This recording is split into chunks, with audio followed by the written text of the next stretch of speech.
అందరు ఎలా ఉన్నారో బాగున్నారా? సో ఈరోజు వెయిట్ అయితే 75.65 అనమాట.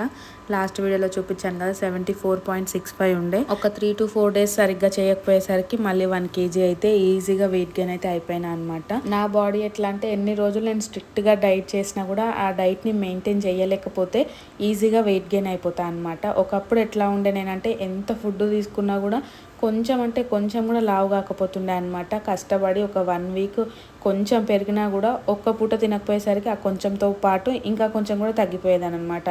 సో అట్లా ఉన్న బాడీ టైప్ నుంచి ఇట్లా బాడీ టైప్కి అయితే వచ్చిన అనమాట. డ్రాస్టిక్ చేంజ్ అసలు చెప్పాలి అంటే. ఇంతగానం నా బాడీ చేంజ్ అయిపోవడానికి రీజన్ ఎవరు అంటే నేను డాక్టర్ అనే చెప్తానమాట.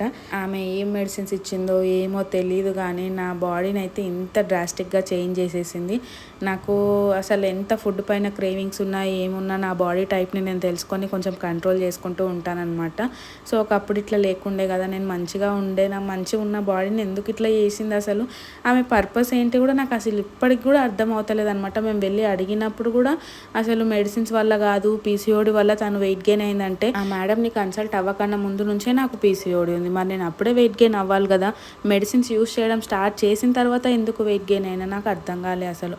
ఇంకా 1 month కూడా కాదు 20 days ఏమో వాడిన తర్వాత నేను స్టాప్ చేసేసిన. ఈ మెడిసిన్స్ వల్ల నా బాడీకి ఏమో అయ్యేటట్టు ఉంది అన్నట్టు ఇంకా బంద్ చేసిన అనమాట.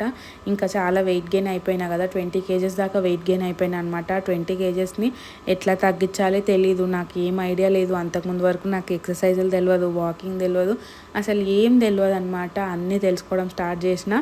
నేను ఎంత అయితే వెయిట్ గెయిన్ అయినానో అంత వెయిట్ని 43 kgs కన్నా ఇంకా తక్కువ అయిపోయినా అనమాట. డాక్టర్ని కన్సల్ట్ అయినప్పుడు నా వెయిట్ 43 kgs ఉండే అనమాట. 43 kgs నుంచి నన్ను 60కి తీసుకొని వెళ్ళిపోయింది. డైరెక్ట్ 60sలో ఉండే, ఎగ్జాక్ట్గా నెంబర్ అయితే గుర్తులేదు కానీ ఇంచుమించు 20 kgs అయితే వెయిట్ గెయిన్ అయిపోయినా అనమాట. ఇంకా అందరు అన్న మాటల్ని నేను తీసుకోలేక డైలీ 2 times 3 times కూడా ఎక్సర్సైజే చేసేదాన్ని అనమాట. ఇంకా నా ధ్యాస అంతా ఇంకా నేను వెయిట్ లాస్ అవ్వాలంతే, నేను ఫస్ట్ ఎట్లా ఉన్నా అట్లనే ఉండాలి అన్నట్టు ఇంకా మంచిగా కాన్సన్ట్రేట్ చేసి ఫుడ్ అంతా కంట్రోల్ చేసుకొని వెయిట్ లాస్ అయినా. నేను 43 kgs కన్నా ఇంకా కొంచెం తక్కువనే అయినా అనమాట. అట్లా అయినా కూడా జనాలకి ప్రాబ్లమే, మళ్ళీ ఏమైంది, మళ్ళీ ఏమన్నా హెల్త్ ప్రాబ్లం వచ్చిందా అన్నట్టయితే అడగడం స్టార్ట్ చేసినారనమాట. ఇంకా వీళ్ళందరితోటి నేను విసిగిపోయినా. ఇంకా అప్పటి నుంచి నేను వెయిట్ లాస్ అవుతూ ఉంటా, వెయిట్ గెయిన్ అవుతూ ఉంటా, వెయిట్ లాస్ అవుతూ ఉంటా, వెయిట్ గెయిన్ అవుతూ ఉంటా అనమాట. అంటే నా మనసుకి నేను ఇంకా సన్నగా అవ్వాలి అనుకున్నప్పుడు స్ట్రిక్ట్గా పెట్టుకొని చేసుకుంటే నేను సన్నం అయిపోతా. ఏం కాదులే తిందాంలే ఇష్టంగా, ఇప్పుడు కాకపోతే ఎప్పుడు తింటాం అన్నట్టు లైట్ తీసుకొని ఇంకా ఫుడ్ తిన్నా అనుకొని మంచిగా వెయిట్ గెయిన్ అయిపోతా అనమాట. పిల్లలు పుట్టిన తర్వాత అయితే ఇంకా ఎక్కువ వెయిట్ గెయిన్ అయిపోయినా అనమాట. ఆరుకు అసలు నేను వెయిట్ గెయిన్ ఎక్కువ అవ్వలేదు గాను హ్యాపీకి అయితే ఫుల్ వెయిట్ గెయిన్ అయినా అనమాట. హ్యాపీ అప్పుడు కన్సీవ్ అయినప్పుడు బాగానే ఉన్నా అనమాట, 63 అట్లా ఉన్నా.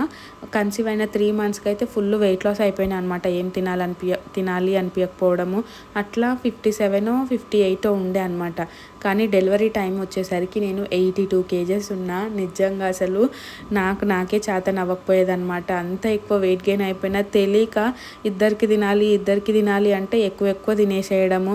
ఇంకొకటి అప్పటి వరకు డైటింగ్ చేయడం అట్లా చేయడం అవన్నీ ఉండే కదా. ఇప్పుడు అవన్నీ ఏం వద్దులే, మంచిగా తిందామని తిని అట్లా బుగ్గలాగా అయితే అయిపోయినా అనమాట. హ్యాపీ డెలివరీ అయిన తర్వాత ఎగ్జాక్ట్గా హ్యాపీ 2nd birthday అప్పటికి కొంచెము నార్మల్ అయినా అనమాట. వెయిట్ తగ్గించుకున్నా, చాలు నేను ఇంత ఉంటే సరిపోతుంది అన్నట్టు అయితే అనిపించింది అనమాట. మంచిగా వెయిట్ లాస్ అయినా బాగున్నా అనుకున్న టైంకి ఆరుని కన్సీవ్ అయినా అనమాట. ఆరుని ఎట్లా కన్సీవ్ అయినానో, ఎట్లా ఆరు నా కడుపులో పడిండో ఇది కూడా ఒక మిరాకిలే అనమాట. హ్యాపీది డిఫరెంట్ స్టోరీ, ఆరుది డిఫరెంట్ స్టోరీ అనమాట. నా 2 pregnancies సేమ్ అసలు ఏమీ ఉండదు అనమాట, డిఫరెంట్ అనమాట. రెండిటికి 2 డిఫరెంట్. సో ఇంకా వ్లాగ్లోకి వెళ్ళిపోతే, నేను వ్లాగ్ ఏమేమో చెప్దాము అన్నట్టయితే నేను షూట్ చేసుకుంటాను ఆర్డర్ ప్రకారంగా. కానీ నేను వాయిస్ ఓవర్ స్టార్ట్ చేసిన అనుకోండి, ఏం టాపిక్ మాట్లాడుతానో తెలియదు అనమాట, మాట్లాడుతూనే ఉంటాను. స్టార్టింగ్లో కొంచెం చిన్న బిట్ పీసీఓడి గురించి చెప్దాము అనుకుంటున్నా కానీ వీడియో మొత్తం పీసీఓడి గురించి అయిపోయింది. సో ఇంకా ఆ రోజు చిన్నోడికి ఏమేమి పెట్టినా, నేనేమేమి తిన్నా అన్నది అయితే చూపించిన కదా. ఇంకా లాస్ట్ డిన్నర్కి వచ్చేసి సూజీ రవ్వ అయితే చేసిన అనమాట. ఫస్ట్ టైం ఇంట్రడ్యూస్ చేసినప్పుడు నేను వాటర్ తోటే చేస్తాను, మిల్క్ అసలు యూజ్ చేయను అనమాట.